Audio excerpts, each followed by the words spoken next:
for our regular council meeting. The ADM board will have a brief update on their capital projects. I'm going to invite Amy Wade up.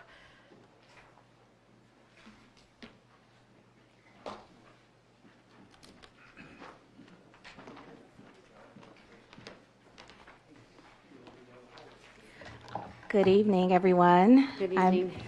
I'm Amy Wade, Executive Director of the ADM Board of Summit County, and I have with me Dr. Doug Smith, our Chief Clinical Officer for the ADM Board. And we just wanted to come give you some updates on some of our major initiatives that are happening, as later in the evening you'll be seeing our appropriation for our capital projects, and we thought it would be a good idea to let you know a little bit about the history of how we got there and give you some visuals of what we have in store. So since the end of last year, we've been working on several projects related to our crisis continuum. So this work has really been in concert with what the state has identified as the ideal crisis system for behavioral health. So this is in addition to the supports that we provide across the county for criminal justice services, housing, and other community outreach. Some of the things you will find in your packet is a one-pager providing an overview and update on our fund carryover and the implications for that, whether it be with our capital investments and things to consider as we lead into 2025 and our levy year. You will also find a table, a graphic visualization for the upcoming years and how that will impact our fund balance based on our capital investments as well. So you'll have that one pager in your packet. But what we'll be talking about this afternoon is more about our crisis services and these capital projects. So you have some images from a slide deck that was created, just going over the crisis continuum. And what you'll see on the second page of that slide is what that continuum consists of, which is someone to call, someone to respond, somewhere to go, and somewhere to thrive. So just to walk you a little bit through that, and so you understand where our capital projects fit within that context, the next slide is our someone to call. And you will see the resources that we support here in Summit County, including the crisis helpline, which is 988, which was launched in July of 2022 through the federal government. However, that line is I was corrected, not saying manned. That line is answered by individuals working at the Crisis Center, which is the ADM Board Crisis Center, and also the site and location of our crisis mental health line, our local line, which is still in operation as well. You will also see the number there for the ADM Board's Addiction Helpline, which is still in operation. All of these lines are 24/7 and available to the community, whether they're having a mental health crisis or in search of substance use disorder services across the county. Dr. Smith is going to talk to you a little bit about the next part of that continuum, which is someone to respond, as he's been the lead on many of these projects, and we'll provide some of those stats. Thank you, Amy. I'm going to follow the rules here. Doug Smith, I'm a psychiatrist and medical director at the ADM Board. So the continuum includes someone to respond. We've been doing a lot of work on that in the last couple of years. So we have quick response teams. Some of you may have heard of these. This was a new addition to the continuum, actually some years ago now, that we enhanced from something we learned from Hamilton County.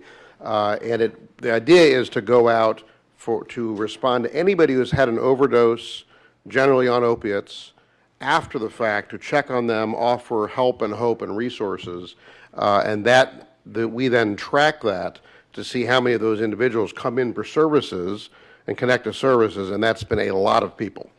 So it's a way to make sure after the crisis that they actually come in to get help to avoid the future crisis. So that's been wildly successful over the last 6 or so years. We also have a crisis intervention team. In fact, we just had a class all last week, and we lead the state in CIT. We were the first in the state to have CIT back in 2000, and from us it spread to all 88 counties. Actually in Ohio. So it's been very successful. In our leadership, my predecessor and some others, Justice Stratton, who's still very active out in the community, actually took this to other states, and even other countries have come to our class and done that. So that's a great part of our continuum. All over the county here, all 31 of our law enforcement jurisdictions are trained in CIT. as well as a number of the fire departments, which is unusual. We've added that because they often co-respond. So we have Akron Fire Department, we've had Green Fire Department, a few others join us in the class, including actually last week we had Akron Fire.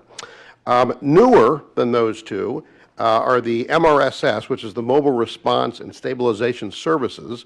This is a youth mobile crisis team. This launched April of 2023, so it's been a full year now. And they have, to this date, already gone to 273 calls. They have their own number, you can see there. So it's not tied to the other services as of yet. Eventually, we hope everything will be 988, but they've had their own number locally as well as statewide. And so they responded to a lot of calls over time, and their goal, and they've succeeded, is to help those youth stay in the community. That has worked in 100% of those times that they've responded, which is great. Our newest addition to the Someone to Respond continuum is SCOUT, the Summit County Outreach Team. At the moment, it's Akron only, but our goal will be to expand that to the county.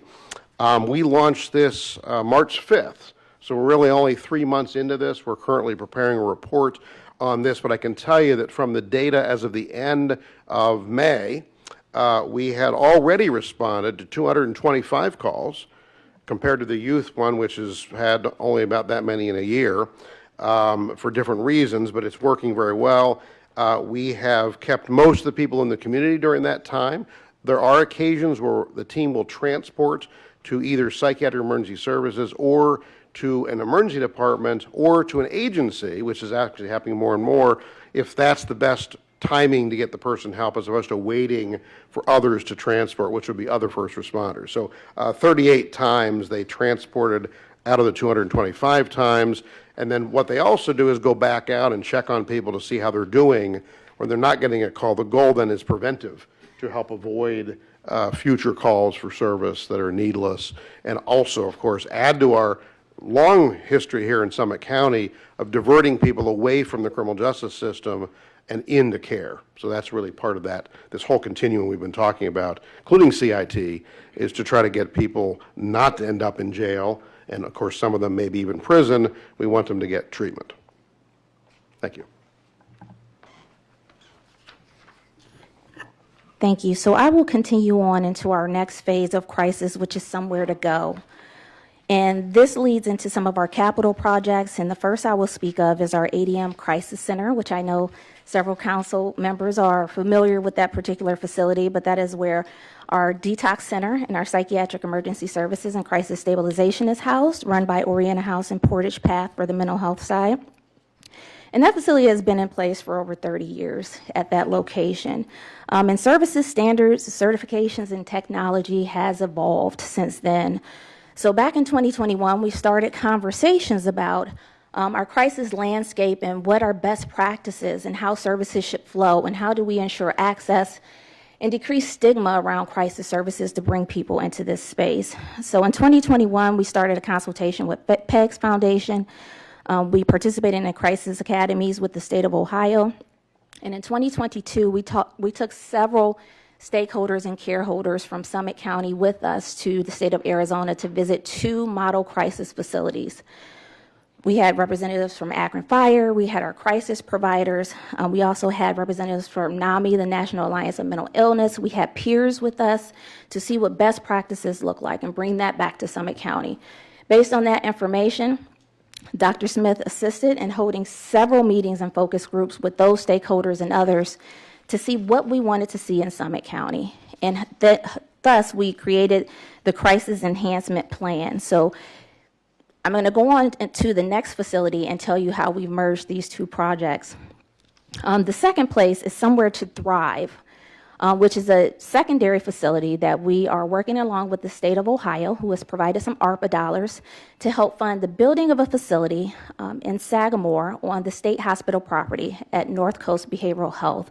So the state has leased that property to us for 20-year lease for $1 for this property for us to build this facility to help with people coming out of psychiatric hospitalization. So that is not criminal justice involved, but that's civilly involved people who needed to be hospitalized and they need somewhere to step down to. to help give them extra resources and supports to be to reintegrate back into the community and hopefully remain out of the hospital. So again, this has taken a lot of thought, a lot of effort, as this was one of the gaps missing within our crisis continuum in Summit County. And I can tell you that we're lucky, and we're lucky here in Summit County that we have the full continuum here in the county, because a lot of counties have to send people to other places.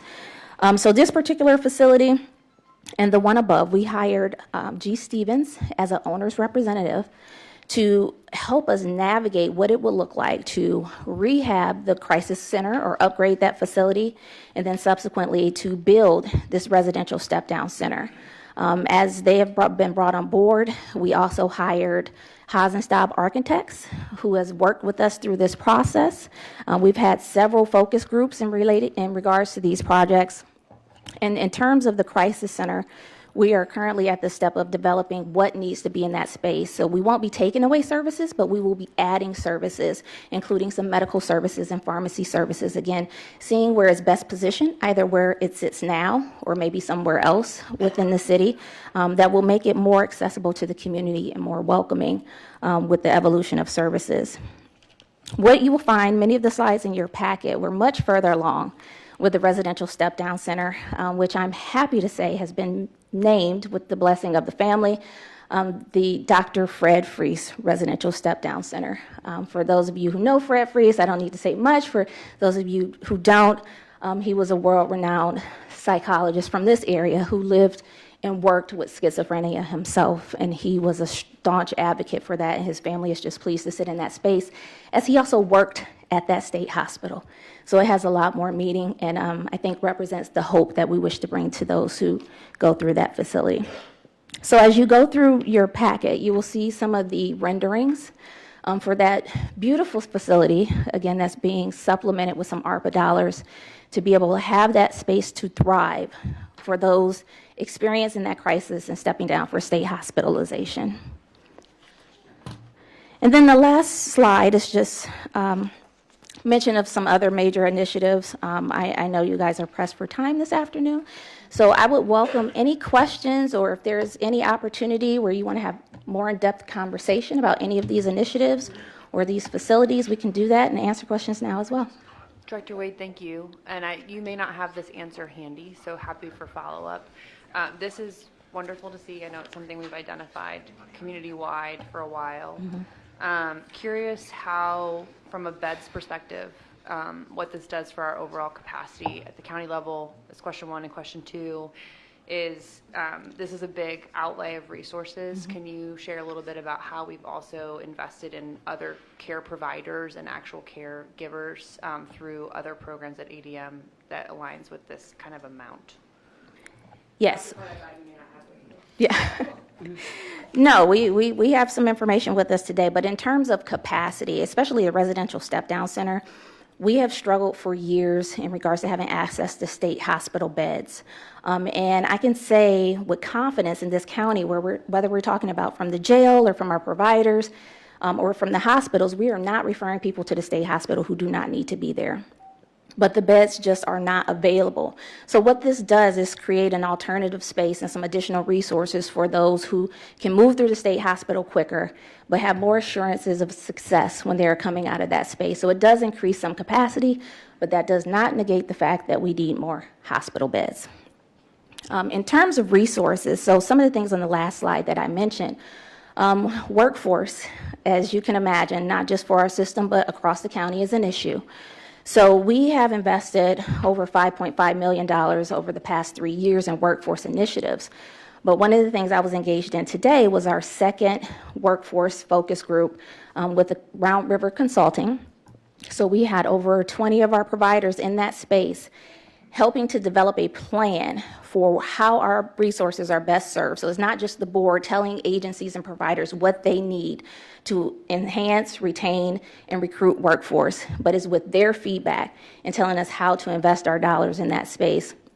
So we realized while we've done a lot, it was a lot of different things, some successful, some not, but this is really a collaborative effort amongst agencies. We have other projects. We've added new agencies over the past couple of years, so we have at least 2 new providers that we brought on board, and maybe more. Jen is in the back of the room. She probably would want to jump in and help me there because she knows the numbers. But we've added a multitude of programs and new agencies to our service array, just so folks have an option. Yeah, thank you. Mr. Wilhite.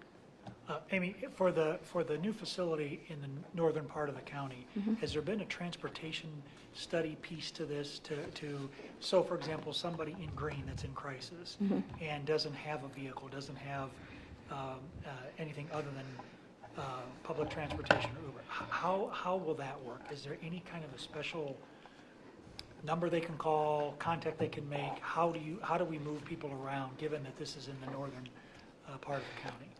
Yeah, so one of the things I failed to mention that Community Support Services will be serving this facility, so they will be providing the services in this facility, and they have a vast array of case management and peer support services, which provides transportation for their programs now. However, as part of our ARPA application, we were required to submit a transportation plan. So one of the things we included, knowing that there's not a bus line in that area, we've had several staff like Dr. Smith and Kim Patton from my office who've worked at that state hospital from when it was located in that space. But we have a pilot program right now with Metro where we are piloting transportation projects for our providers and our systems for those supports that, may not be the norm. So the parent who needs to get to a treatment service, but they need to drop their child off to childcare before they go there. So we're piloting that now, and that's also going to be a resource for this facility as well. Amy, doctor, if it's my understanding, someone's in crisis, they need acute care, they're in the hospital. This facility is for when they leave their acute care to gently get back into a normal, hopefully a normal situation for themselves. So someone who's in crisis can't automatically go to this facility, correct? That's correct. So it's a transition. It's what we've determined over years, actually. It's a gap in that people come out, they can't necessarily be ready to go right back to the environment they were in, and there may not be another type of housing for them. So this will be a transitional phase. They could come out of any of the hospitals, not just North Coast. So it's most commonly going to be SUMA or Cleveland Clinic Akron General. Generations is another one we send people to, and then North Coast. And again, North Coast has no civil beds mostly, so it's not them usually. And the transition will be for 30 to 90 days. They're going to get rehabilitation, perhaps habilitation. Some people get ill before they learn the skills of living. So they're going to learn how to do those in this facility while other types of housing options are found, which again, CSS is the expert at. So they're going to be coordinating this. They'll get to know the individual really well and be able to help that person as best they can give their input and, hey, where can I go next? So it's definitely transition, not crisis. Let's skip the hospital and go right to this facility. It's not designed for that. When is the facility going to be opening up the step down? So the goal is for groundbreaking this fall with a goal for completion of fall of 2025. It's a very aggressive timeline given the ARPA dollars and the requirements around that. And that's located on Aurora Road 82 in Sagamore? Sagamore. Yeah, I know. I was just Sagamore Road. that way. Yeah. Okay. Thank you. All right, thank you. Is there any further questions? All right, Thank you. Councilwoman Walters, I will send you additional information on investments. All right, thank you. Before we go into our regular council meeting tonight, I'm going to turn the meeting over to Councilman John Schmidt. We are having a public hearing. Thank you, Madam President. We're going to have a public hearing this evening, so we've got a court reporter here. And at this time, I would like anybody who plans on testifying, either for or against, to be sworn in by the court reporter. So anybody that wants to speak, if you'll stand, please, for the ditch petition. For the ditch petition. You folks are going to testify for the ditch petition, everybody? Okay, thank you. The court reporter will swear you in now. If everybody would raise your right hand, please. And do you solemnly swear the testimony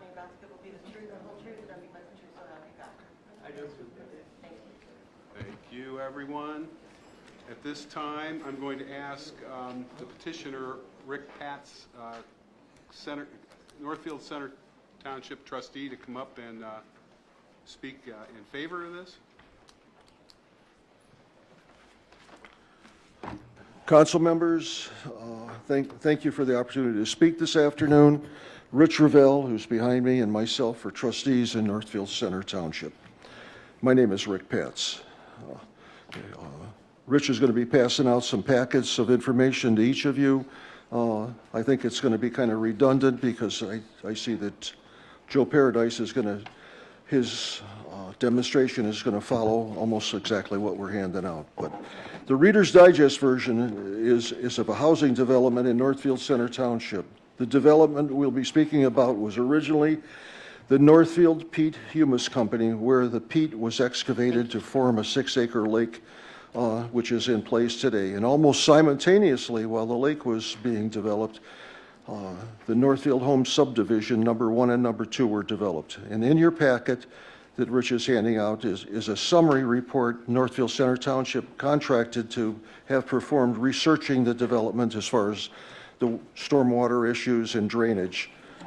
Included in the packet are several maps and an aerial view of the area of parcel number 4002519, and that's the Norwood Lake. We've included the ditch petition, which you already have on your desks, and a copy of the restricted covenants that were recorded in April of 1949. Northfield Center Township's legal counsel has indicated the covenants remain in effect today, and a copy of the covenants are included in your packets. A recorded copy of the Norwood Lake Homeowners Association, the HOA, was registered with the state of Ohio in 1983, and it appears an association was formed as suggested in the covenants, or the original covenants, in 1949. So additionally included in the packet is a drawing of the road and lake drainage system. We suspect the drainage schematic was put in our township road file by a previous road superintendent, and I believe that it's very accurate. And this is a terrible situation for a community and the residents. The council members, the only mechanism to resolve this is, as we see it, is the 6131 ditch petition that's now in front of you. And I went on a little bit further, some of my own thoughts. The Northfield Center Township, along with the Summit County Engineer's Office, have been and are working on a solution to a problem that I would surmise goes back to the Ice Age when glaciers were carving out our landscape. The Norwood Lake was a peat bog because it was the lowest point in an area where millennia ago the area drained to the bottom of everything drained to the bottom of a bowl that was carved out during the Ice Age. And the peat bog was left, if the peat bog had been left undisturbed until someone in the late 40s started to mine it, I don't think we'd have these problems today. An ecologist might suggest Mother Nature had developed her own disposal site for water, nutrients, and water runoff at the bottom of the bowl. One might assume, had the peat bog been left undisturbed, it may very well have been functioned as Mother Nature's disposal site for hundreds of more years. However, that is not what happened. As I indicated previously, in the late 40s, the Northfield Peat Humus Company retained ownership of the property, and the Northfield Peat Humus Company capitalized on their ownership of the property, mining the peat moss and processing it, selling it. And from our research, the company simultaneously became land developers who built roads, installed the infrastructure as indicated in the covenants, sewers and stormwater system. And according to the research, Northfield Center Township has documentation describing at some point the roads became dedicated. We have or will hear comments about the HOA this evening. In our opinion, the HOA is the product of deed language developed decades ago where the lake would be deeded to the development as it was in 1983. The bottom line is the lake drain, the bowl, the bottom of the bowl is failing. It has failed. The water in the surrounding edges of the bowl continue to flow to the lake where the peat bog once was. There are multiple reports of water in basements in the development, some pumps that operate 24 hours a day. The surrounding two roads Beech Nut and Cherry Lane are terrible. Northville Center hopefully has on our drawing board plans to fix and improve the road condition, but we can't do that until there's proper drainage. Step one and the only solution we see is with the 6131 ditch petition per the ORC. Northfield Center Township would ask County Council to allocate funding to the county engineer for development of a plan for corrective action. And as we move forward, we need help. The township needs help, the residents need help, we need federal dollars, we need Summit County dollars, but the residents more importantly need help in that area. Thank you very much. Thank you. And Joe Paradise, you want to come up and speak at this time?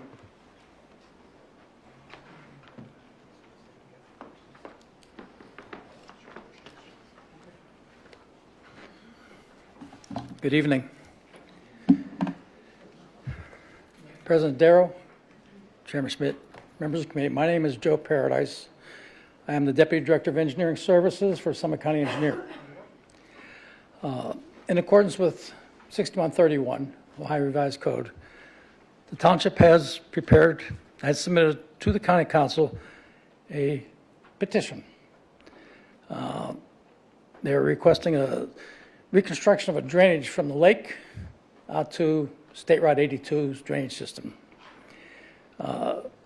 As part of the ditch petition process, the county engineer is required to issue a preliminary report that's been submitted to council and is available online in PDF format at the Summit County Engineer's website under Summit County Engineer Projects, Norwood Lake Ditch.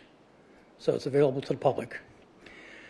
Exhibit A is, if I can figure out how to turn this thing on.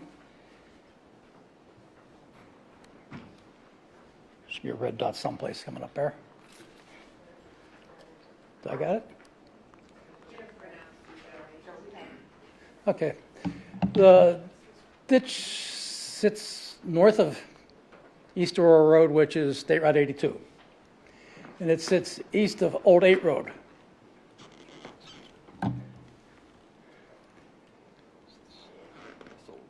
Little red button, okay. Right there. He just pointed at the lake.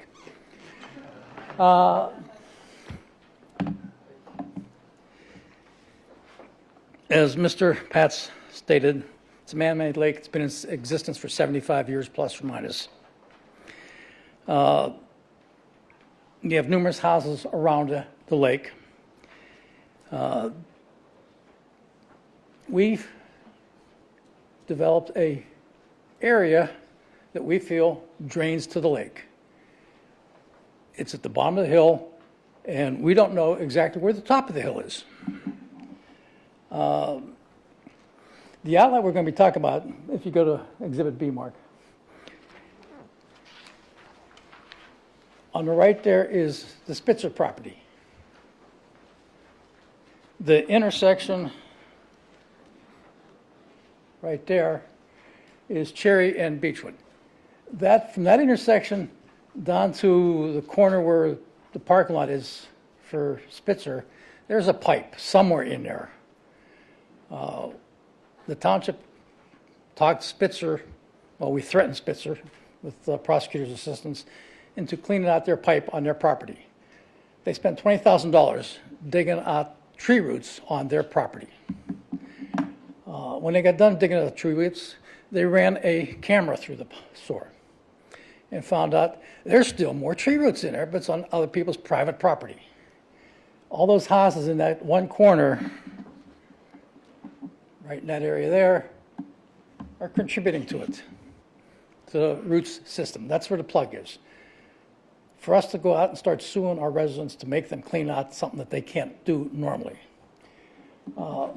We're looking at replacing the pipe, instead of going diagonally across the property there, bring it down Beechwood. Mark, you go to Exhibit C. And it would continue straight across there. Much straighter than I can hold a pointer. And we would have a new pipe. The old pipe, being 75 years, it's a clay towel, fits together, it's subject to getting roots involved in it real quick. And the nutrients in there are just feeds the trees tremendously. All the benefiting properties would be everybody that's down or uphill from there. We don't know where the top of the hill is. It's a well-developed area. The houses, trees, plants. Go to Exhibit 1, A1. This photo here is a screen grab from USGS, United States Geological Services. There is a line running up through there. That is the edge of a major stormwater basin. That says that everything to the right of that line is coming south and east. Everything to the left of the line is going someplace else that we don't care about at this time. Exhibit 2, please. This is the same area, a little blown up, and we have that area. There's the lake. In this area, someone has determined that those are definitely feeding. Those are the ones that are adjacent. Exhibit 3, please. This is the plot that the township has prepared. And this line right here, that says from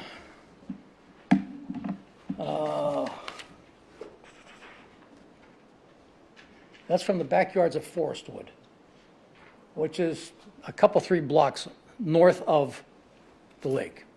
We don't know where it's coming from. We just don't know. Nobody's gone out there and walked it. They haven't dyed it. We can't figure out where the water's coming at.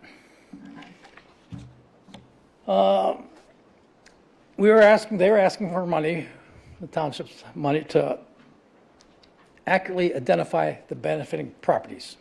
We'll get surveyors and engineers out there. We'll run probably drones over the area, take elevations, spot elevations throughout to figure out where the water goes north and where the water is that's going south.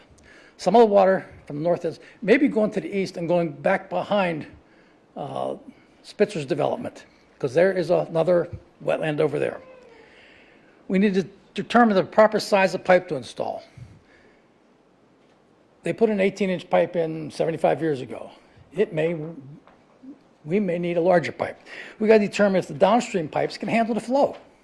We don't want to take this problem and move it downstream without knowing what's going on. We need to develop a more accurate cost estimate for the project.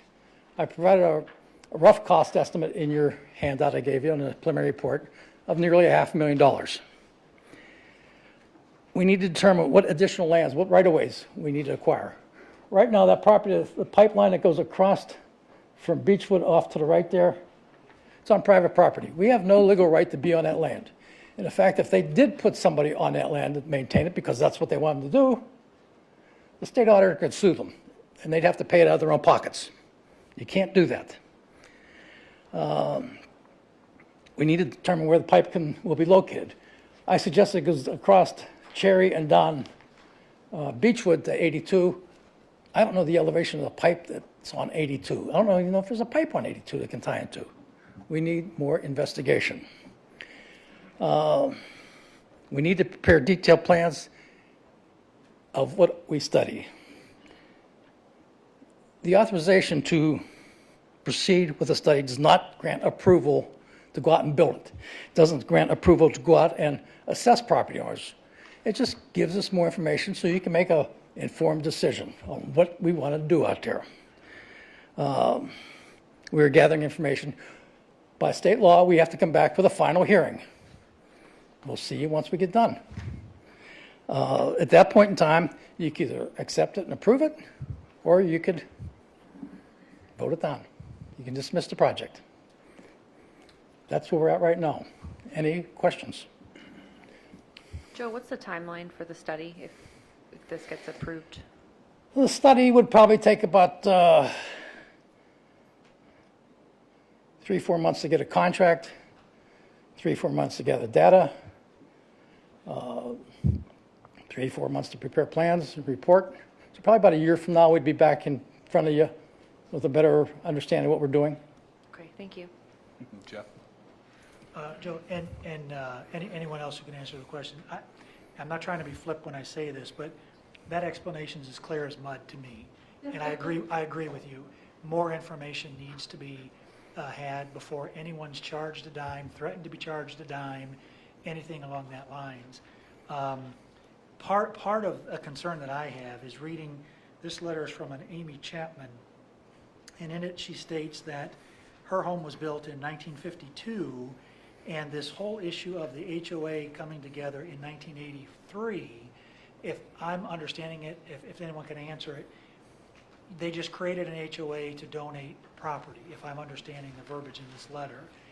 I have a problem with anybody being just automatically in an HOA without the responsibility or the opportunity, I should say, of voting to be in that. And to throw responsibility to an HOA that no one had a chance to vote on, that doesn't sit well. It just doesn't. So am I misunderstanding the legal structure that created the HOA based on what I've read in these letters and in this petition for the construction? If that question could be answered, I'd appreciate it. But Can I answer it? I can't see how we. Can I answer the question first Go of all ahead, before we go Joe. on? There was an HOA created in the legal documents before the first house was sold. It was just for the 75 pieces of property around the lake. If I can remember the covenants properly, most of the lake was of and by itself, and they did not include it in anybody's property. They created the HOA for tax purposes. They took care of the taxes. This is before my time, so I can't tell you. They created a separate parcel, and they were able to reduce their taxes for that one parcel, which was the lake, down to zero. If you look on tax records, you'll say that that was zero taxes on that for many, many years. They still had the legal responsibility that was in the covenants and restrictions. They had to fulfill them. Now it's coming time to do that. Now, most of the people, we have about 200 people in this petition, most of them are not affected by the HOA.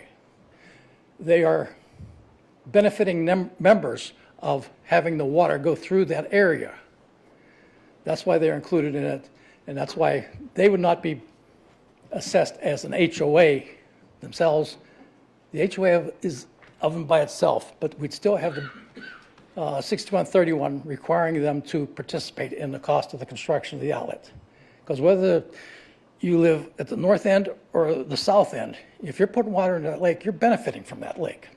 And the outlet from that lake benefits them also. And Joe, am I understanding right, is there any concern of flooding or any of that kind of stuff that's going on now, or this is just to address the direction and what that lake is receiving and discharging? So I think you're right there. I don't think there is no surface flooding. Okay, There's basement flooding. The water's coming up through the floors. okay. You're sitting on a swamp. If you've ever been up there, you can't walk 200 feet in any direction without being in water. So the water is coming in through foundation drains, cracks in the basement, and just rising up. And it doesn't flow on any because it's underwater. So they have to pump it to get rid of it. So Thank you, Mr. Chairman. Thank you. You all done, Joe? I'm all done. All right, thank you. Any other proponents that would like to speak? Sir? Okay, I represent the HOA, one of the officers. I put together a little paper with some information on it to share with everybody. Could you give us your name? Just a quick overlay. I'm sorry, could you give us your name and address, please, for the Oh, record? yeah, it's James E. Hoag, 204 Beechwood Drive, of course, Northfield Center. I don't have enough copies for everybody. I only made a few, so I can't pass it out to everyone. Okay, the quick thing that I put together, it's only a few minutes long. The Norwood Estates Homeowners Association was formed for the sole purpose of taking care of the lake and the property on the north side of the lake. It is a voluntary HOA with a very small membership for the residents that wish to use the lake and the pavilion area that's located right on Beechwood Drive. The small amount of dues collected is used for lake insurance, maintenance of the pavilion area, and lake upkeep. Ownership of the property is not on the deeds of the majority of the residents, if on any. So it's not on anybody's deed that the lake actually belongs to the people. The previous owner gifted the property to the residents of Beechwood Drive and Cherry, and from other paperwork I read, it was more to relieve them of any liability concerned with the lake. Now, the current issue has been the lake overflow system, because they're blaming that for damaging the street and everything, and what issues it is causing. The overflow system is still currently operating with no issues to the lake itself. The lake is fed from the underground stream, is continuously overflowing into the stormwater system with no visible issues. On a day where it's not raining, you don't have any problems at all. The lake level is consistent with minor changes during heavy rains. The lake might rise an inch or 2 or 3 inches, and the overflow eventually takes it back to its normal level. The problem arises from the stormwater system that the overflow eventually connects to. The lake overflow terminates at the intersection of Beechwood and Cherry into an open stormwater pit. It just has grading over the top of it, so stormwater can get right into the same pit that the overflow goes into. During periods of heavy rain, the stormwater system is overwhelmed due to blockage in the system that is not part of the lake overflow system. The Norward Estates Homeowners Association cannot be responsible for the stormwater system that does not have the resources available to maintain the stormwater system. We're only a small group. There's only currently, for this year, 21 people that contributed dues. And it's only $50 a month, so, or $50 a year, I mean, $50 a year. It is in our opinion that the responsibility falls on either the Regional Sewer District of Summit County or Summit County itself to maintain the stormwater system. And essentially what we really have is one pipe is blocked, and we're proposing rebuilding the entire sewer system because we have blockage in one pipe. There's either a 16 or an 18-inch pipe that runs under the private property we're describing, and it's got a blockage in it from roots. Now, no one has made an attempt to clean this because immediately they look at it and say, oh, we can't do anything. But there should be some attempt by somebody to try to clean the one pipe that's part of the stormwater system. And because we all know one thing for sure, if we hire an engineering firm and we get into all the major excavation to change all these pipes, we're talking 7 figures easily that we're going to try to assess to the homeowners. And that's what the objection is to the homeowners in that area. For one pipe, we're going to try to replace the whole sewer system. Does that kind of sum it up? Yeah, it's a clay pipe, though, that's in there now, so. Right. I'm not familiar with, I didn't, there's no way I had any access to the pipes to know what is actually in there. Well, if it was. I'm not one of the engineers. If it was built years and years ago, it was a clay pipe. And how Okay, how- more than how long likely are the is. sections, Joe? 2 foot. So every 2 feet, there's a break in the doggone thing. That's how the same thing happens at a house in my house. Years ago, I had to replace the sewer line going out the street because I had a tree in the front yard. And they got Yeah, but I guess the real question is if you have a break in a pipe, do you really replace a mile worth of pipe or do you repair the broken spot?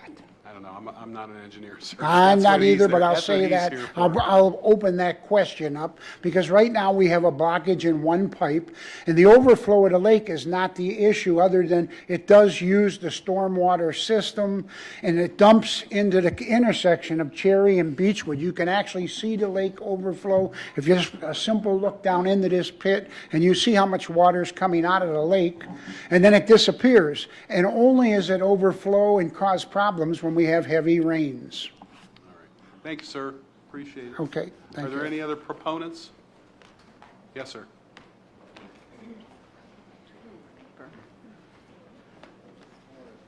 I only have one copy, sorry. Could you please identify yourself and name and Sure. address for the record? My name is Terry Waskovich. I'm Jim's neighbor. I'm at 156 Beechwood Drive in Northfield. So I have a letter I'd like to submit for the record. This was signed by a number of residents. So I don't want to say everything Jim said, but I'm going to touch on some of it, so I'm going to paraphrase it, okay, if you don't mind. Because please, let's try not to re-plow old ground, okay? I mean, he made a very good point there. Oh, man, it's hard to follow him. Okay. All right. A couple of the main points is that we don't have an issue with the lake as far as the drainage goes, okay? At the top of Beechwood Drive, there's a smaller lake. It's maybe a couple of acres. There's a pipe that goes from that lake to our lake.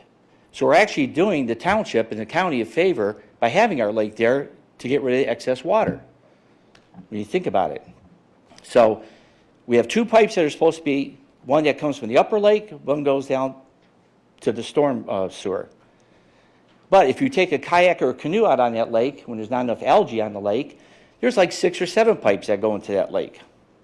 So it's no longer a private lake when the township or the county has authorized other entities to dump into our lake. So there's culpability all across the board here. So we were mostly concerned about the algae in the lake. So that's how this ditch petition got started. We're not necessarily opposed to it. We just don't want to be assessed, as Jim said, as a small HOA for something that could be a huge amount. It's just not fair. We're just trying to maintain the health of the lake. That's all we're trying to do. Other residents have used the lake. We don't kick them off or anything. So yes, it's a private lake, but when you have 6 or 7 other pipes, like from the middle school, from businesses being dumped into our lake and causing an algae problem, yeah, we're going to have an issue with that because we can't use the lake then. It's not healthy. So this wouldn't have even come, the ditch petition wouldn't have even happened if we had not approached the township last year and said, we have an algae problem, we'd like to have some relief. Give us some guidance, how to clear it up, how to correct it. We were always told it's a private lake. But yet you have all these other things, and now we're part of the topic of conversation, you know, our little development is put into this massive undertaking. So with that, I yield. Thank you. Would you like a Appreciate it. copy of it? Okay. Are there any other proponents? Thank you. Thank you. I'm not sure I'm a proponent or opponent, but I am a resident of one of the streets mentioned. My name is Betsy Macmillan. I live at 153 Timber Lane Drive. I have a letter I've prepared with some of my concerns. I would preface my comments by saying what I saw up there, what I heard from these people, I have not heard yet. I was out of state when they had one small meeting, but I've called my local area trustees, and I was told to contact Summit County. So I'm here, and I'm just going to express my concerns. I'm speaking for myself and my partner. We are homeowners who live at 153 Timber Lane Drive in Northfield Center. We are puzzled as to why our property and those of our nearby neighbors are included in the plan to fund Norwood Development Drainage Restoration Project. Our rainwater drains away from the problem area of Norwood Lake and its homeowners association. We are not members of this HOA, nor do we live on, utilize, or benefit from this private lake. The same can be said for the property owners on Timber Lane, Forestwood, Old Route 8, and Route 82. Summit County has selected nearby residents and businesses on these streets to receive the notice that they will be assessed the cost of the restoration without the proof we will indeed benefit from it. How were we selected? What study of storm runoff was done or is proposed? Is this how all such infrastructure projects involving storm runoff are paid for in Summit County? How do you draw the lines of involvement? We need answers of all these questions from this council. Additionally, has the impact on drainage of past development of nearby marsh and wetlands, such as Lowe's Plaza and the crossings of Golden Link, been evaluated? Are the businesses in that shopping area being included and assessed too? Also, what about the proposed future development of land owned by Spitzer Chevrolet, which is directly adjacent to Beechwood Drive? Some years ago, Northfield Center denied the approval of a Myers Corporation to build a superstore on that property. However, Summit County overrode our local government and approved the building of this mega store. Has a water drainage study been done on this private property to predict how local landowners will be affected if that land is built upon and paved over? The water needs to drain, and more parking lots and developments is not the answer. Indeed, they are the problem. Recently, after a morning of heavy rain, we drove all the roads included in the list. There were puddles and some drainage ditches with water in them, but no flooding. In 25 years, we have not known any of these roads to be closed by flooding. We do not believe that Summit County has proven that this project will specifically and solely benefit every one of the 217 listed property owners. And why should only we pay for this general infrastructure project involving a private lake and its homeowners association? Finally, how will nearby large businesses and Summit County itself contribute to the costs? Sincerely yours, Betsy McMillan and Amy Longley. Thank you. Thank you, Betsy. Are you going to leave that with the clerk? Yeah. Right over there. All right, are there any other proponents? Are there any other proponents? Are there any other proponents? Okay, are there any opponents who'd like to speak? Come on up.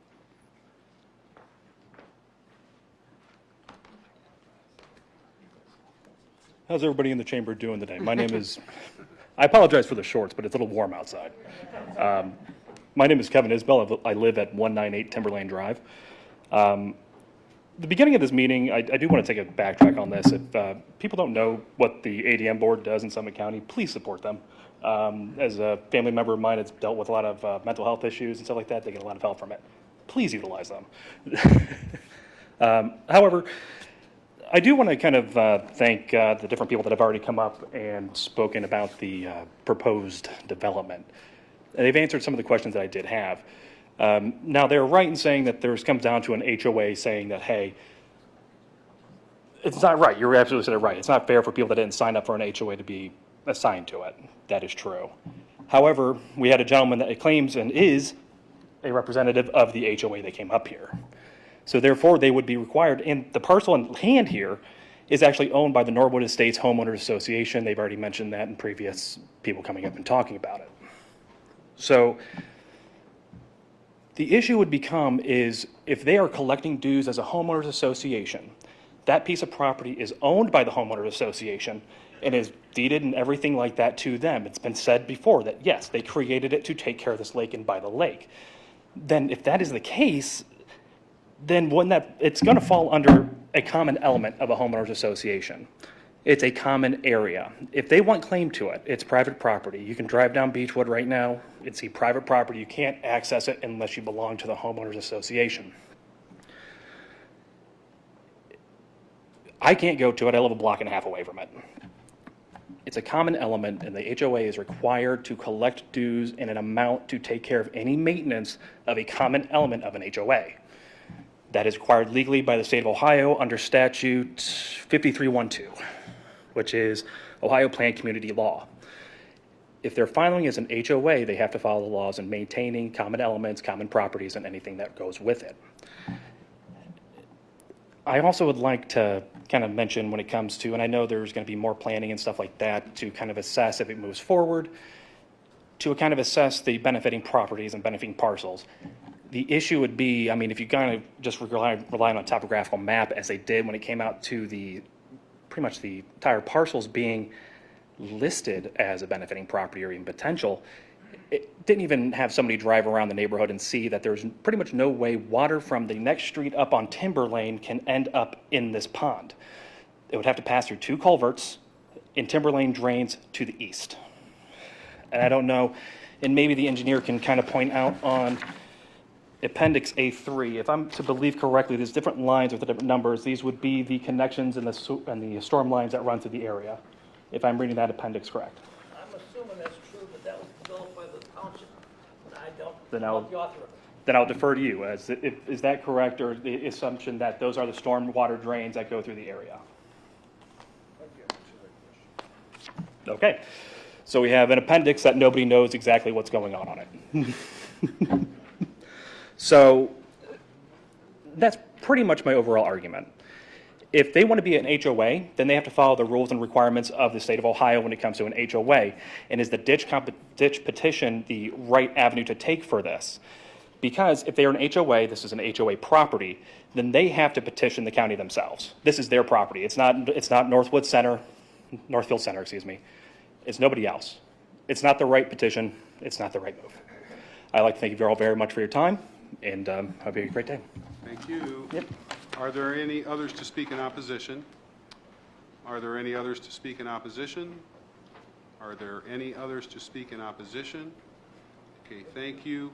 I'd like to advise those interested that who want the improvement or those who do not want the improvement, you have the opportunity to submit affirmations or objections before council makes a final decision on the petition. Those would be filed with the clerk of council. And that would need to be filed anytime before the legislation granting or denying the petition will be introduced to council, which will happen in the near future. Okay, at this time I'd like to ask for a continuation of the public hearing pursuant to revised code section 6131.101B to a date to be determined by further council action. Liz, I see you shaking your head. You want to move on? Sure, I'll move on that. All right. Liz moved on that. All in favor signify by saying aye. Aye. Opposed? Motion carries. All right, then we are adjourned.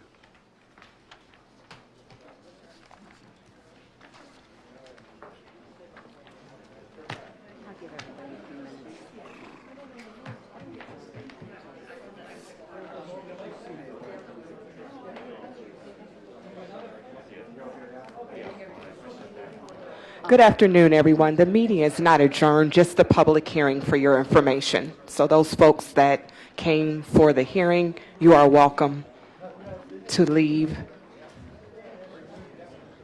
Thank you.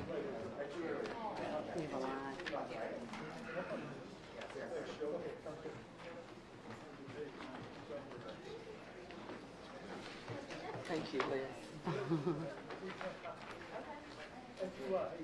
Before we get started on our regular council meeting and go into our caucus this evening, we have some speakers tonight.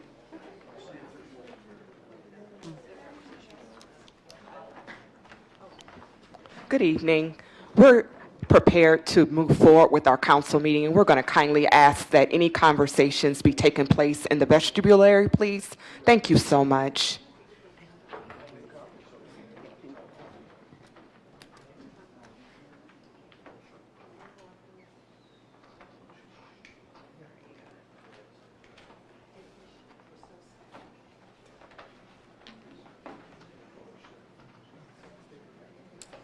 Before we get started, we have some speakers tonight that would like to address council.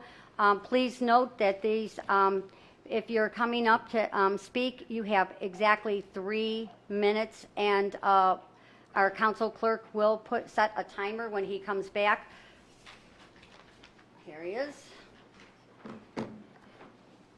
I'm going to call up before we. I'm going to call up Victoria Dane. She would like to speak regarding taxes increase. Would you like to step up? Mm-hmm. You starting the time? Mm-hmm. My name is Victoria Dan. A lot of people were free to come tonight. I did a survey, just a verbal survey throughout Summit County, and we're all just horribly oppressed by this huge tax increase in Summit County housing. Now, I am a righteous poor on fixed income, and I'm here to discuss why you have to do such a huge increase. My taxes went up from $250 every 6 months to $700. I am a born-again Christian. I love Jesus, and I represent him even here as I'm speaking. I am on the verge of homelessness. And look at me. Do you really want to do that to me? I am on the verge of living in my car. My mortgage went up by $166 each and every month, all because of increased taxes in my escrow. Now, my husband just finished open heart bypass graft surgery. He's 76. I'm 72. We have health problems where we can't just work an unlimited amount of money to make up that difference. Now, I have considered giving my house up for bankruptcy and living in my car. And I want you to know the consequences and what you've done, really how it affects me and other people with that increase. And I do know there's genius financial minds somewhere who can get the revenue for Summit County without exorbitantly increasing our taxes. That's a shock. That's a huge increase. And I mean, do you really want me homeless? Really? And my husband too? You know, I have major knee injuries. I'm a retired RN. I have a master's degree in nursing. And I am a righteous believer. I believe in Christ and his righteousness. And I just think, without realizing it, you're merciless to the righteous, poor and needy and poorer people. I fit through cracks. I'm not so poor that I can get all great assistance other places. I'm like a lower middle class person. And I'm grateful to Social Security, and I'm deeply grateful that the nation allows people on Social Security to go back to work, and that is a great thing, you know, and earn extra money and still keep your Social Security income after a certain age. But when you have health problems, you can't just, I mean, you know, I've worked as a nursing instructor, and you know, I went through, and, you know, I haven't, I'm a summa cum laude, master's degree in nursing. And do you realize the consequences? Pardon me, Ms. Dan. Thank you so much. We appreciate you coming before council and taking time out of your schedule. Thank you so much. We're going to ask. Mrs. Dan, I'm have still you praying for you and have about you you? Yeah. Thank gone you. through the appeals process? You know, there's a process by which you can protest officially. There's a process by which you could submit a review. No, I didn't know that. Okay, well, before you leave, let's make sure we get you the contact of the person you can call to have that reviewed and see if we can't Help you. help you with that. Right. I'm going to go on and give your information to the chief of staff, and we'll make sure somebody from the fiscal office reaches out to you to help you. I did call fiscal. Yes, it's on here. I have it. Thank you so much, Thank you, Ms. Ms. Dan. But it'll be on your consciences too. Really, I'm asking Jesus to judge all of you. Tell him. Next, we have Samwise Morgenstern.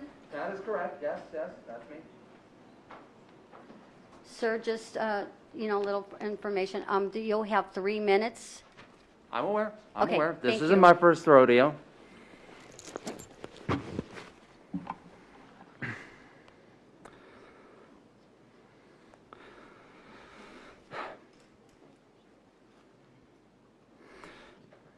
Evening, Council. My name is Samwise Morgenstern, and I live here in Akron. I have been a lifelong resident, and I am also a member of the Akron DSA. It is not with a happy heart that I come and address you on this night. As you may unfortunately know, it has been 254 days of Palestinian genocide, 76 years in Nakba, and 42 days since the beginning of the Rafah invasion by the Israeli regime. 10 days ago, a man burned himself outside the Jordanian palace of Abdullah II. His ancestors wouldn't have dreamed of selling an inch of Palestine, and now they are here defending Israel from Iran's attacks, especially, most notably, Iran's retaliatory attack on April 19th, which was done in response to Israel's attack on the country's embassy in Syria. Man's cause for his self-immolation was his home country's normalization of relations with the state of Israel. Jordanian security opened fire on him as he burned, ending his life. And I would like to dedicate a poem to this man, who I will now know as S.A. Hashemites, I heard you fight for freedom. Now a man burned outside your seven-pillared house for the most humane reason. He loved Gaza, so he drew these tides of flame into his hands and wrote his will across the sky in stars. Arabs fought for your freedom, the seven-pillared worthy house. And now the house is your gilded cage with iron bars. Death is your servant on the road.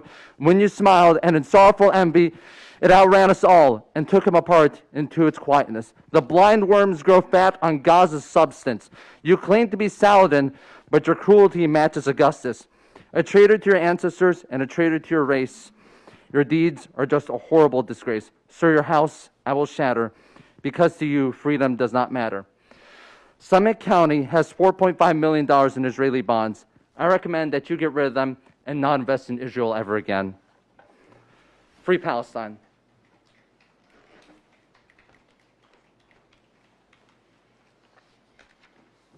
Next is Christine Marino.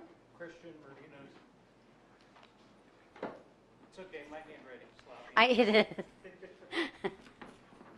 I appreciate everybody giving me some time to talk. Nothing that I say is a personal dig at anybody on council, and what I might talk about might be deemed slightly graphic. Good afternoon, esteemed members of council. My name is Christian Marinos. I'm a resident of Summit County. I'm here representing my community and my political party, the Communist Party of Akron. For nearly a decade, I've worked with or for dozens of local nonprofits and local municipalities. While working towards my master's degree in social work from the University of Akron, and during my time working with the county's health department, I co-chaired the county's task force for refugee and immigrant health. I bring this information forward because I want you to know that I have an intimate understanding of the dire need to secure funding for public services and public works. I also bring this to your attention today because I know of nothing in our history that is equal to it, for the extent of failure and the extent of loss in all aspects of the term. Human beings are being killed as I speak to you right now. Babies smothered in their cribs by blasts and bombs, limbs severed, and surgeries forced to be performed with the utmost crude versions of medical services, bought and paid for in part with our investments in Israel. We, the residents of Summit County, urge you all to do your part in ending the bloodshed. We implore you to make no further purchase of Israeli bonds.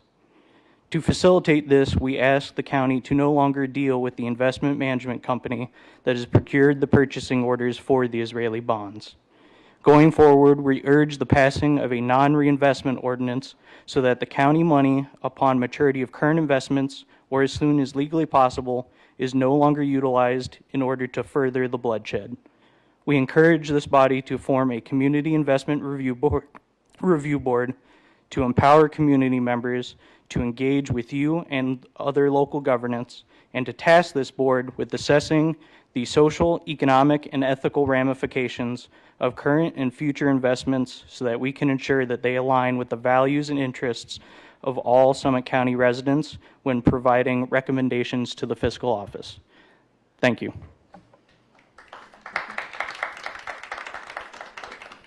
Next is Carly Riggins. Carly, again, there's 3 minutes, okay? Hello, my name is Carly Riggins. I'm an organizer with the Party for Socialism and Liberation, and I'm currently employed in Summit County. The knowledge that my tax dollars are being used to fund illegal settlements, apartheid, military occupation, and now an active genocide keeps me up at night.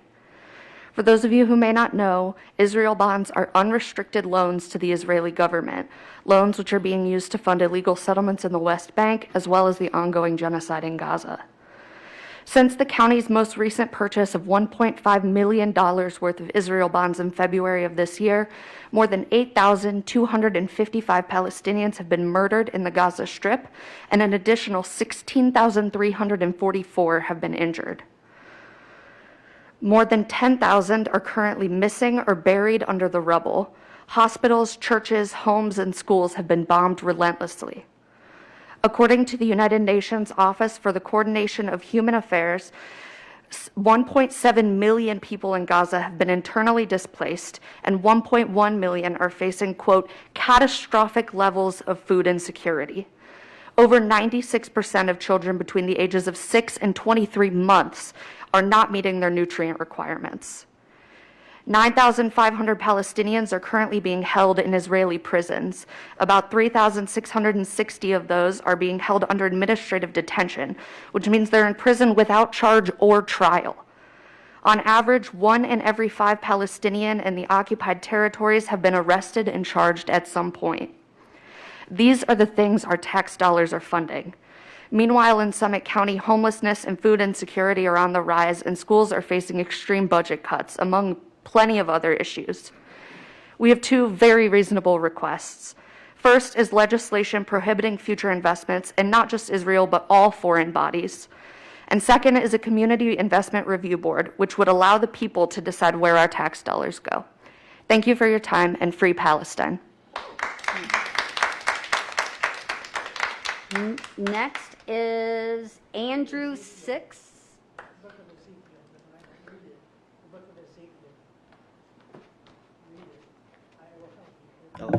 Thank you, Council. My name is Andrew. Also born and raised in Summit County. Born in Ellet, moved up in Monroe Falls for work. I believe that if our county has funds to invest in foreign countries, you know, especially Israel, with everything that's going on there nowadays, that money should rather be spent developing our local communities, right? You know, infrastructure, schools, small business, even. I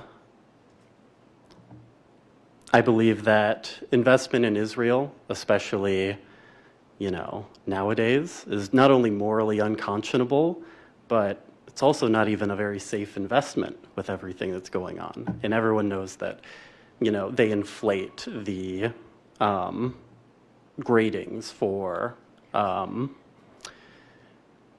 bonds. You know, they just dropped Israel from a AAA to a AA, but you know they're probably a lot farther down than that.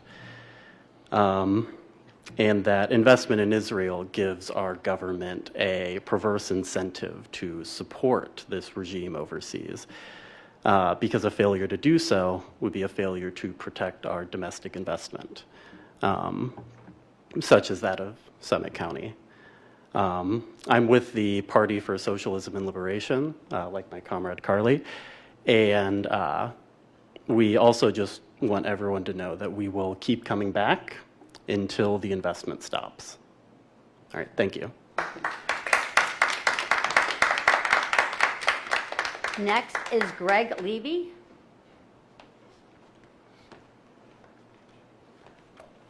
Hello.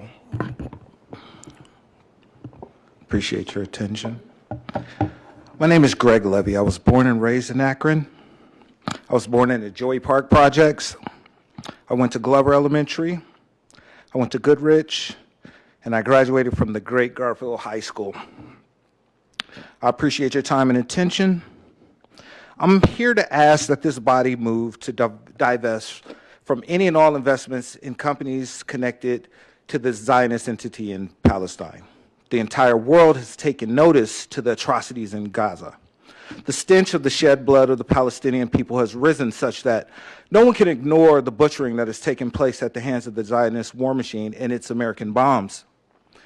People of conscience are inconsolable because we are familiar with the rhythm of atrocities, because they silently annoy us with the daily reminders of our history and pesky questions like, what is a Cuyahoga, an Erie, a Miami, a Shawnee, a Creek?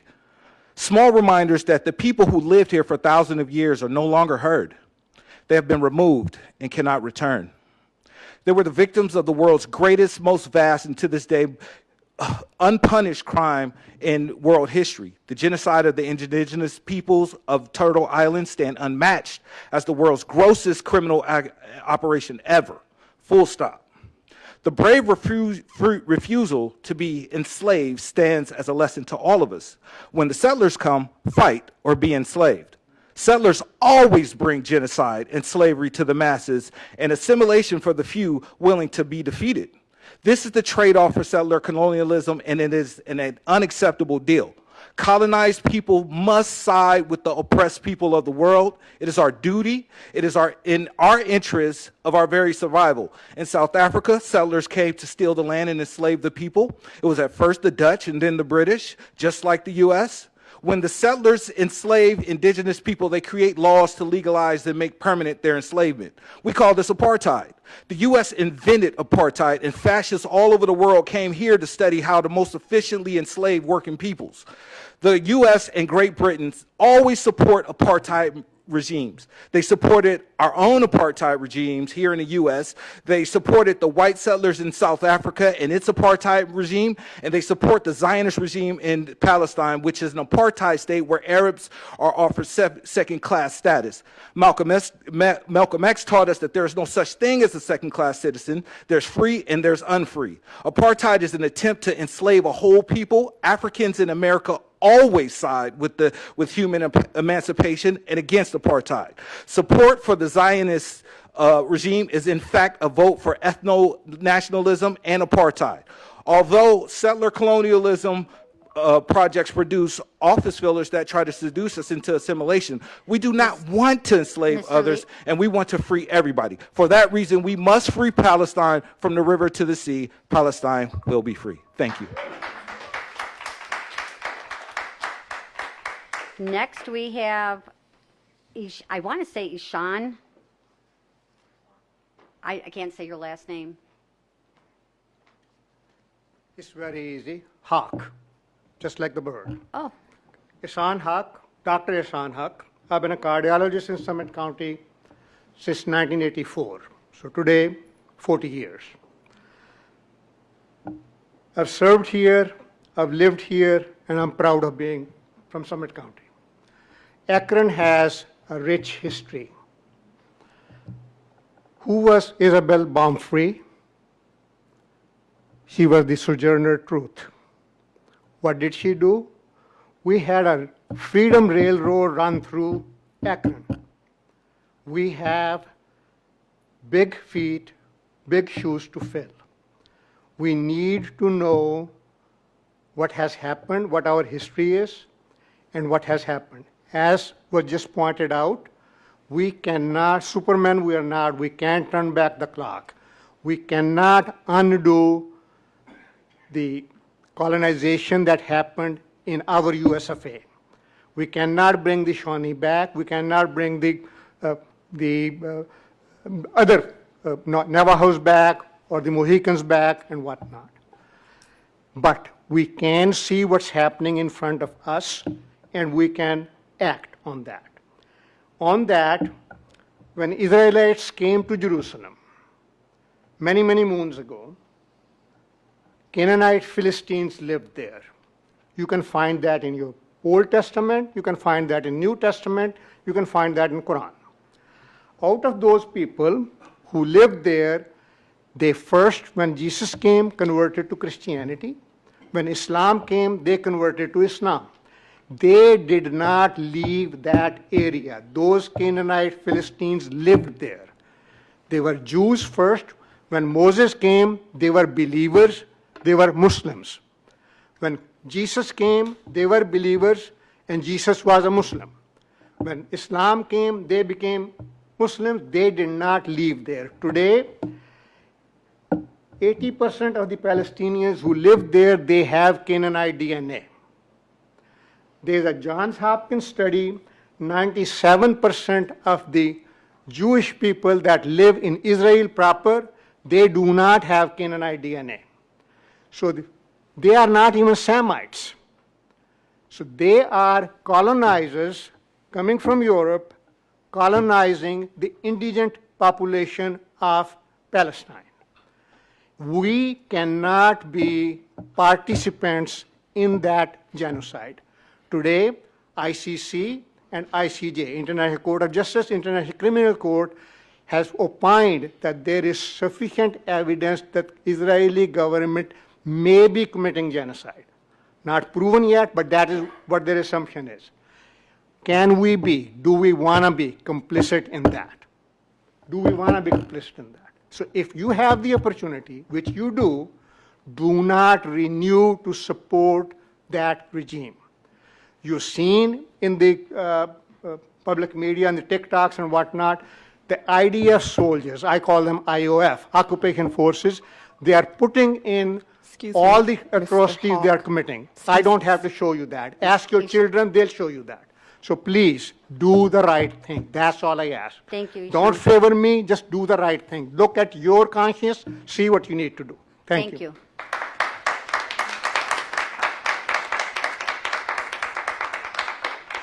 Next is Duana Jafal.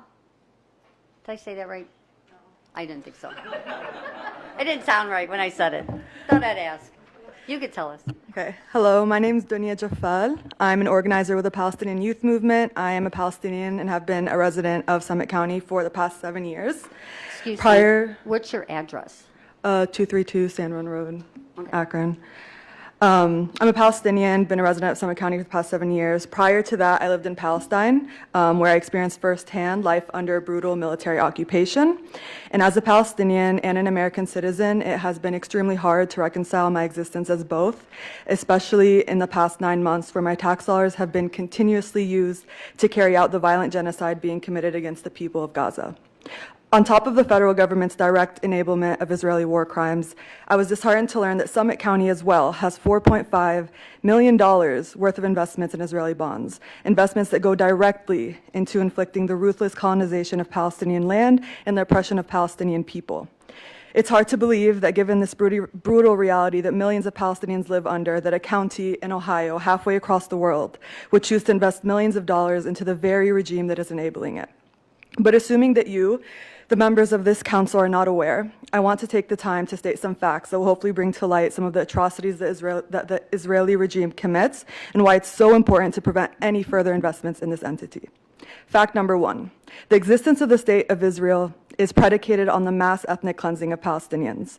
This ethnic cleansing began in 1948 in what is known as the Nakba, or the catastrophe, where more than 750,000 Palestinians were displaced from their homes, and more than 15,000 were killed in coordinated massacres. Fact number 2, there are currently almost 10,000 Palestinians in Israeli prisons and detention centers. More than 3,000 of these 10,000 are held under what is called administrative detention. This is basically a procedure that allows Israel to hold Palestinians without charge or trial, basically indefinitely. And more than 250 of those 10,000 are children, since Israel also happens to be the only country in the world that systematically prosecutes children in military courts.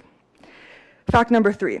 For the past almost 9 months, Israel has been committing continuous barbaric and genocidal attacks against the people of Gaza, resulting in the deaths of more than 40,000 people, the displacement of more than 1.5 million people, the destruction of 70% of the homes in Gaza, and the decimation of hospitals, schools, universities, religious sites, and UN facilities.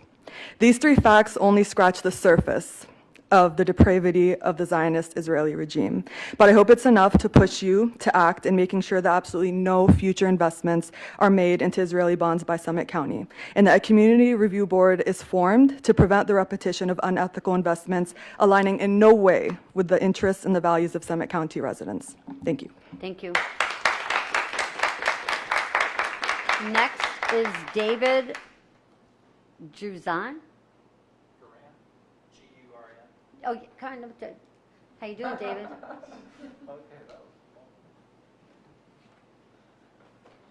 Nice to see you again. My name is David Garan. I live at 682 Delaware Avenue, Akron. I have 3 issues to discuss with you tonight. First, I recommend that the Summit County divest from bonds that originate from Israel. Because the Biden-Harris administration will not end its support to the State of Israel while Israel is committing genocide. Therefore, we citizens are asking council to do its part to end genocide in Israel by divesting from Israeli bonds. Additionally, the council ought to make a statement that the state of Ohio ought to divest from Israeli bonds. These bonds will soon become junk bonds because Israel is falling apart.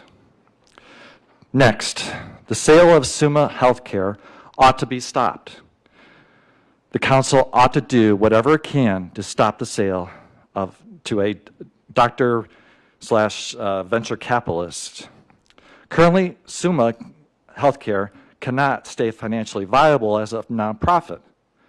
Well, how will a venture capitalist make profit from this facility if he can't with a nonprofit?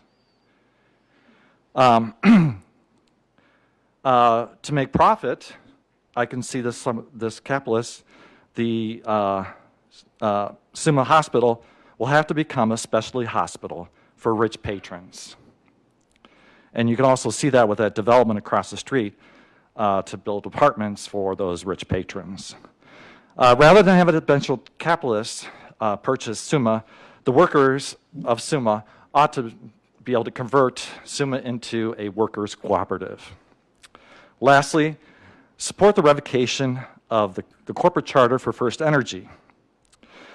There's a group working on this issue. It's called First Energy Accountability Coalition. Not only the scandal of HP6, but First Energy also had, in 1999, had bribed a state senator from Akron. After the charter is revoked, the county can support the conversion of First Energy also to a workers' cooperative. Now, workers' cooperatives will stop the extraction of wealth from Northern Ohio, in the case of First Energy, Northern Ohio citizens. Workers have a greater buy-in to keeping facilities operating in a very good manner. For First Energy, with a worker cooperative, conservation programs and solar panels on individual homes and businesses, which have been blocked by First Energy, will be allowed to happen because they wouldn't need to get profit. That's the main motive of First Energy right now, to make profit for investors. David. Thank you. Thank you, David. Next is, Joe, I want to say Johanna Quarles? Josiah.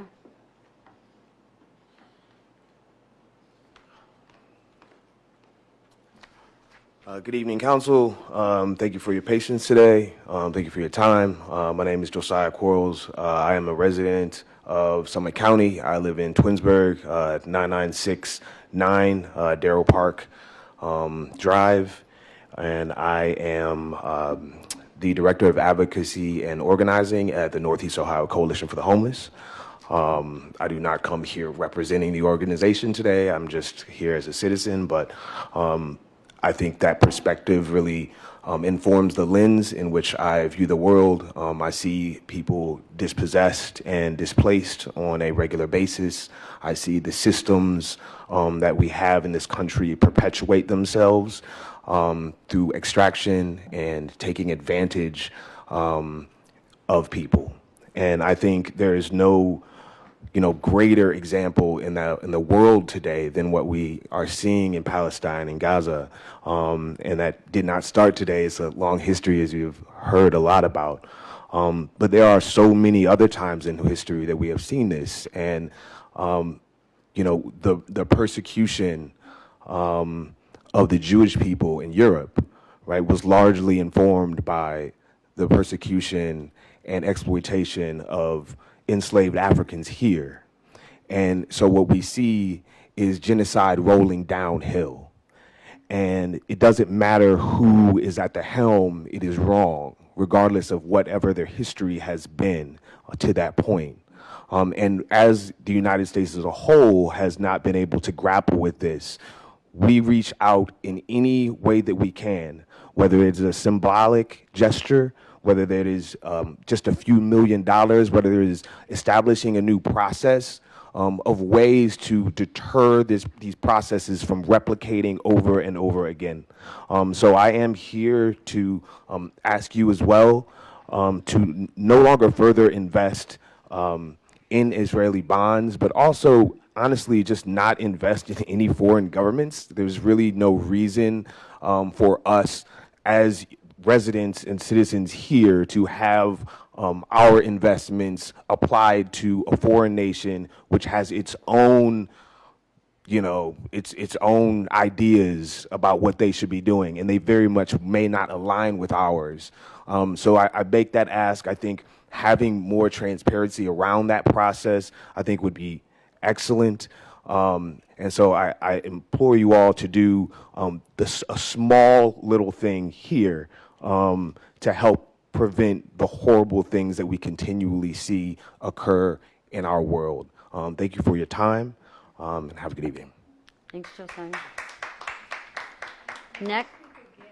Next is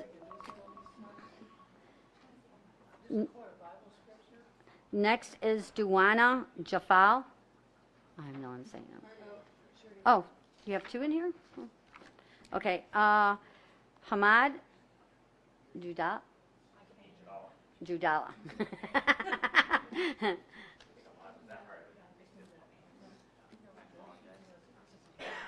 Hello, everybody. I think you remember me from last time when I came to speak about a Yes. month ago, and we talked about the bond issue, which I don't know how much you guys have control of that. I was talking to my capacity, and he's seems to tell me that there's more of an issue, and this is more of an informational thing for you all, because I don't.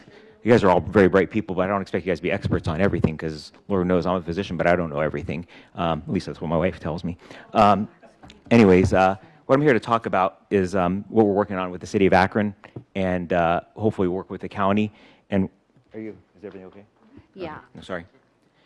So, by the way, my name is Ahmad Jadal. I live at 6184 Wessington Drive in Hudson, Ohio.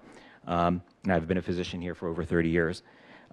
So I came here to talk about the Nakba and Ethnic Cleansing Commemoration Day program, which we have planned, and we'd like to partner with the city and the county in this educational opportunity, much in the same way the city and the county have partnered with a meaningful and educational Holocaust remembrance event held annually, which I have been to several times, and it is a wonderful event. It has taught us quite a bit and what to look out for. The Nakba, or catastrophe, was the horror of tens of thousands of lives lost and nearly 800,000 Palestinians forced from their homes violently displaced from 500 communities during that period of intense ethnic cleansing in 1947 to 1949. Nakba Day is an annual day of commemoration for Palestinians observed by the United Nations on May the 15th. The anniversary puts a spotlight on the world's longest-standing protracted refugee crisis, as there are over 5.3 million Palestinian refugees as a result of this forced displacement that not only includes some of the 2.5 million Palestinians that are now concentrated in Gaza, in case you're wondering where they came from, but also refugees in camps in West Bank, Syria, Lebanon, Jordan, and in some of these countries, they do not have the same rights as they are still considered refugees. As we're working towards a resolution for a ceasefire in Gaza with City Council, we presented this information to City Council, and they had no clue about the 76-year history. A lot of them were surprised and amazed, and it only took them about 3 weeks after they learned this history to pass. They're one of the first cities in the country to pass a ceasefire resolution, but not only did they do that, but they also called on Israel to end the illegal occupation and illegal settlements. It was clear as day for them to see that. But they also recommended along with the Jewish community, council president, and Mayor-elect Malik, that not enough was known about the Nakba and the history, and that's why they passed a one-sided resolution which talked about the horrible attack of October the 7th, but nobody wanted to talk about October the 6th, October the 5th, or the 76-year history of what was going on before that. And that's where this, hopefully, Remembrance Day comes into place. It's through this program that we would like not only to educate students in the community about the Nakba, but also the injustice of ethnic cleansing, as we can see what happens when ethnic cleansing is left unchecked. We have Israeli scholars, scholars from Hebrew University, even the founder of, what do you call it, not Amnesty International, I apologize. I apologize, I lost my track. Anyways, please also work with us. This is not meant to be anything against a group of people. This is in the same way that we had a problem after September the 11th that was perpetrated by people who claimed that they were Muslims, and we had 20 years of, we had to speak out against that. We said these people do not represent us, and we do not think the behavior of the state of Israel is representative of our Jewish community or Jewish people around the world, and most of the people that are marching with us arm in arm are our Jewish friends and neighbors. So please, again, we don't want to support atrocities of another state. Thank you. Thank you for coming out again. Yes. Doctor, could you give the name again of the Remembrance Day, please? It's called Nakba Remembrance Day, and I actually Nakba, N-A-K-B-A, if you could. And then I handed the clerk, it's a list of books, and these are authors that we hopefully plan to invite. And if you look at the book, most of them are Israeli scholars. And if it's not for our Israeli and Jewish brothers and sisters that have been out there protesting with us and marching with us, this would not have gotten the attention that it did. These are people of the book, and they understand what's happening. And like I've told you guys before, my wife grew up there, came here for college because she didn't have any opportunity there. I lived there and went to school there for 2 years. I've been harassed and chased and almost imprisoned. My wife has been imprisoned and beaten black and blue, and was had a rifle held over her shoulder and used as a shield so that the kids would not throw rocks at armored vehicles. The other thing too is these people are trapped because nobody in the world wants to take them in. And they are not living a good life over there. And if you look at the rhetoric that's coming from this government in Israel, they say it out loud. We don't have to say anything. They say it out loud. Either they have to submit and say that they're inferior to us and be treated as second-class citizens, or we want to let them voluntarily migrate. This is kind of what we heard in Europe. This is horrible. And again, the Holocaust survivor and the founder of Human Rights Watch, as well as Amos Goldberg, a scholar at Hebrew University, they all called it what it is. They said Israel, and this is not my words, Israel is committing genocide. And if you look at what the citizens are doing in Israel, so this is not just the government. Again, these are people that are, you look at things that happen here in this country, there are people that elected those people into government, and it's a big settler movement, and Netanyahu has incorporated people that live in illegal settlements into his government in order to stay in power. And what they have done is they have taken advantage of the situation. Not only is Gaza on fire, but the West Bank is on fire also. What is the date of this event? It's May the 15th. Thank you. Yeah, so It'll be May the 15th. May the 15th is what we're planning for. It might not be exactly that day, but we're planning sometime around that week. And also it should coincide with Palestinian Heritage Day, where actually 400 to 500, I mean, they sell out. It's a beautiful event. I've had friends, colleagues, neighbors all go to it. And again, we're all about, what we want for Israel is we want Israel to be like us. It does not have to be a Jewish-only state. My friends and neighbors live here, and I think they live a very good life. Why can't everybody have equal rights there? Why can't it be one state with equal rights for everybody? Thank you very much. Thank you. We are going to move on to our caucus sheet. There are 4 motions this evening. M0502024. Kemp Boyd, I was told, was going to be here. Is Kemp here?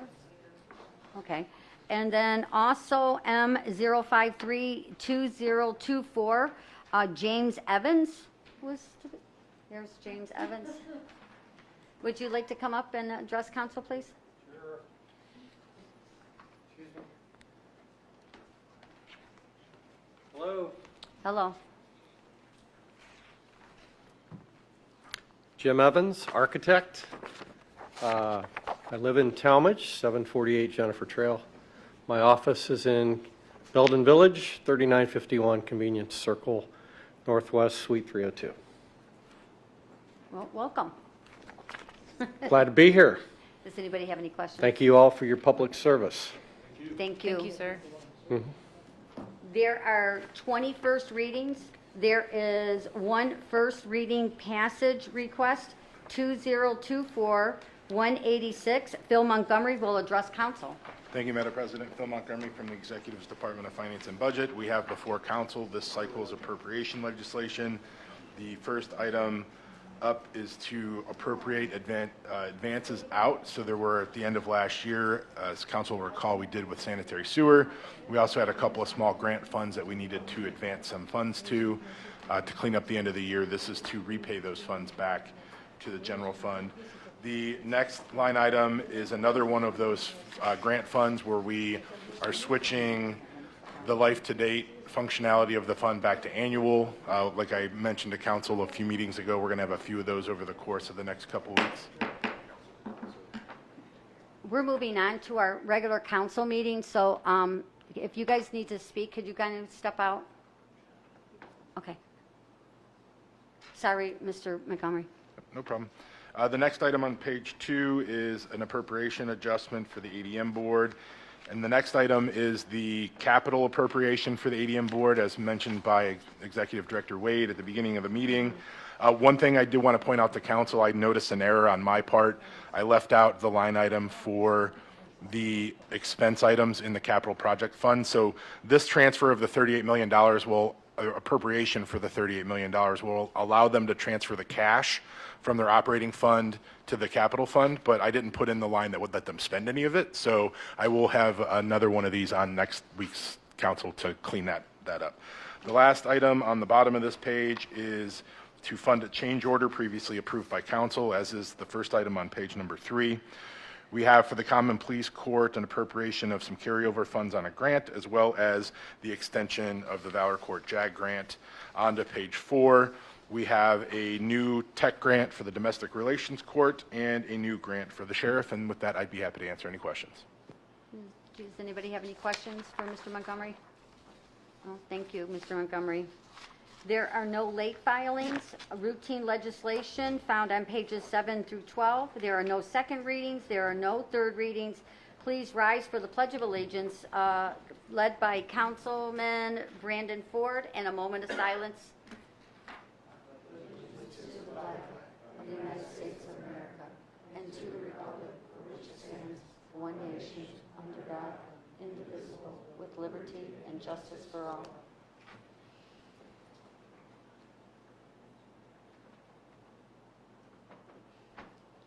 Roll call. Mr. Smith? Here. Ms. Hyam? Here. Mr. Donofrio? Mr. DeVitas? Ms. Dickinson? Here. Mr. Ford? Here. Mr. Wilhite? Here. Ms. Darrow? Here. Ms. Rogers? Here. Ms. McKinney? Here. Ms. Walters? Here. May I have a motion to approve the minutes So moved. of June 3rd, 2024? I have a motion. All in favor? Aye. Any opposed? Motion carries. Motions for council. M050-2024, a motion of council confirming the reappointment of Kemp Boyd to the Children's Services Board. So moved. I have a motion on M0502024. On the motion, all in favor? Aye. Any opposed? Motion carries. M051-2024, a motion of council confirming the reappointments of Danielle Kimmel, Laura Wallerstein to the Audit Committee. So moved. I have a motion on M0512024. All in favor? Aye. Any opposed? Motion carries. M052-2024, a motion of council confirming the reappointment of Sharon Reeves, designee to Executive Shapiro, to the Akron Summit Convention and Visitors Bureau Board of Trustees. I have a motion on M0522024. All in favor? Aye. Any opposed? Motion carries. M053-2024, a motion of council confirming the appointment of James Evans, replacing Dick Lowry, to the Building Standard Board of Appeals. So moved. I have a motion on M0532024. All in favor? Aye. Any opposed? Motion carries. First readings, 2024-186, a resolution appropriating funds in order to meet projected expenditures for the balance of 2024 as set forth in Exhibit A for the Executive's Department of Finance and Budget Emergency.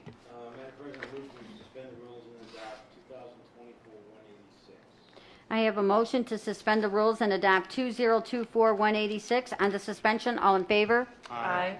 Any opposed? And on the adoption, all in favor? Aye. Any opposed? Motion carries. 2024-187, a resolution confirming the award by the Board of Control of a professional service contract for cyber liability insurance coverage for a one-year term from 7/1/24 through 7/1/25 and in an amount not to exceed $77,987.50 payable through Witchard Insurance Services, Incorporated, doing business as Witchard Insurance as a best practical source for the Executive's Department of Law and Risk Management Emergency. 2024-188, a resolution authorizing the executive to execute an Ohio Department of Natural Resources grant application and any other documents necessary to apply for and accept H2 Ohio wetland grant funds in the amount of $455,000 for the Idle Brook Bankful Wetlands Project located in Bath Township in Council District 5 with a local match of $1,365,000 in American Rescue Plan Act funds for the executive and engineer emergency. 2024-189, a resolution confirming the award by the Board of Control of a professional design service agreement with Sustainable Streams Limited Liability Company for the Chaffee Road Area Watershed Study located in Sagamore Hills Township in Council District 1 in an amount not to exceed $219,700 for the engineer emergency. 2024-190, a resolution confirming the award by the Board of Control of a professional design service agreement with Environmental Design Group Incorporated for the Marwell Boulevard and Darrell Road Area Watershed Study located in Twinsburg Township in Council District 1 and in an amount not to exceed $130,507.13 for the engineer emergency. 2024-191, a resolution confirming the award by the Board of Control of a construction contract with Mailway Paving Company Incorporated for the Heinz Hill Road resurfacing project and in an amount not to exceed $78,327.20 for the engineer emergency. 2024-192, an amended resolution authorizing the executive to advertise for bids for the construction of Project Q453 Fish Creek Wastewater Treatment Plant number 25 for an estimated total cost not to exceed $5,900,000 and to authorize the county executive to apply for and execute a water pollution control loan fund agreement for a loan in an amount not to exceed $8,800,000 to fund the project located in the city of Stowe in Council District 3 and repealing resolution number 2023-152 and resolution number 2020-067 for the Executive's Department of Sanitary Sewer Services emergency.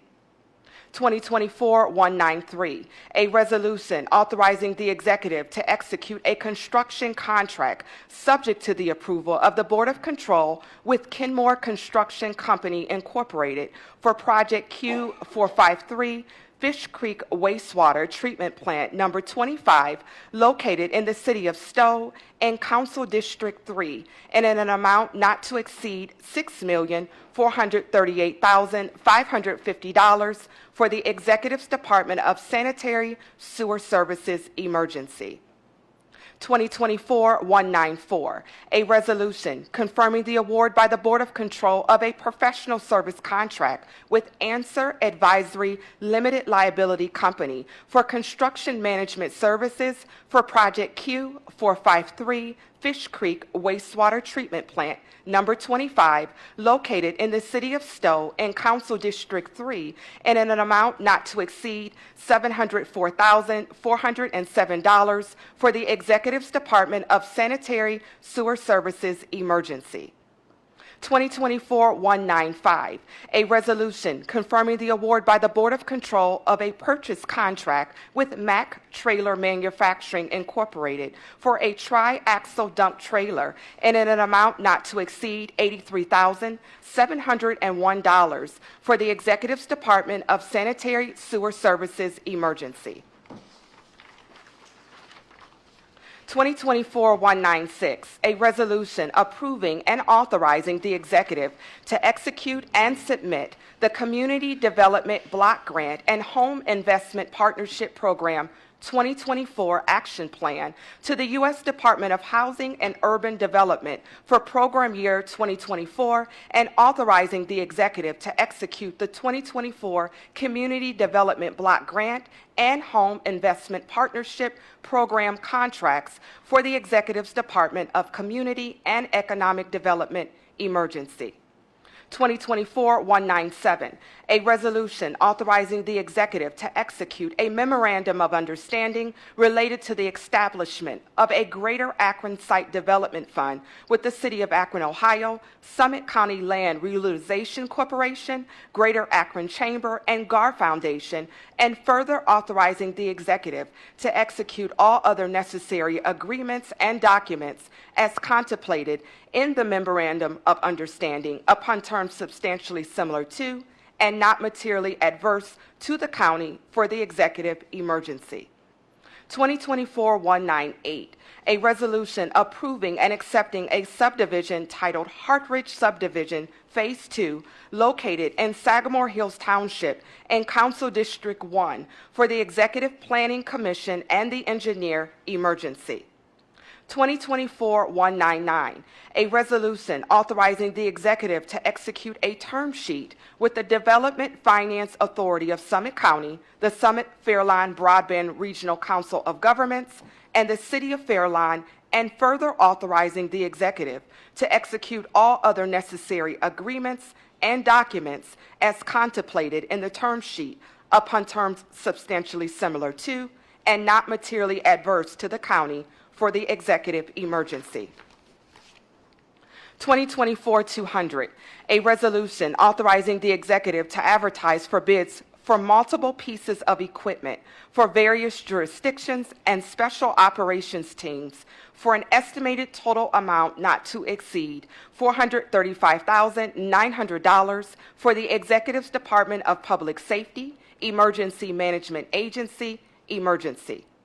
2024-201, an ordinance amending Section 198.03 of the Codified Ordinances of the County of Summit entitled Expenses to make certain updates and revisions to the permitted expenses for procurement cards for the Executive's Department of Law and Finance and Budget Emergency. 2024-202, a resolution creating the Summit County Regional Arts and Culture District pursuant to Section 3381.04 of the Ohio Revised Code and authorizing the creation of a Board of Trustees for the executive emergency. 2024-203, a resolution confirming the award by the Board of Control of Change Order Number 3 to a purchase contract with Brinks Incorporated as best practical source to provide county-wide armed car services for the period of 7/1/24 to 12/31/24, or until an alternative solution is implemented in an amount not to exceed $32,000 for a cumulative increase of 308%, for a total amount not to exceed $212,000 for the Executive's Department of Budget and Finance Emergency. 2024-204, a resolution authorizing the executive to execute, subject to the approval of the Board of Control and the Information Technology Board, a purchase contract with AT&T Mobility National Accounts Limited Liability Company at state term pricing for wireless voice, texting, and data service plans for a 36-month term from 8/1/24 through 7/31/27 and in an amount not to exceed $750,000 for the executive emergency. 2024-205, a resolution confirming the award by the Board of Control, subject to the approval of the Information Technology Board, of a professional service contract with Kronos Incorporated as a sole source for UKG Pro Timekeeping Hourly and UKG Pro Absence for a 3-year term in an amount not to exceed $565,484.08 for the Office of Information Technology Emergency. Madam President, I move to suspend the rules and adopt the routine legislation found on pages 7 through 12. I have a motion to suspend and adopt the routine legislations found on pages 7 through 12. On the suspension, all in favor? Aye. Any opposed? And on the adoption, all in favor? Aye. Any opposed? Motion carries. If no further business, we are adjourned. Oh my God, I don't think we're already done.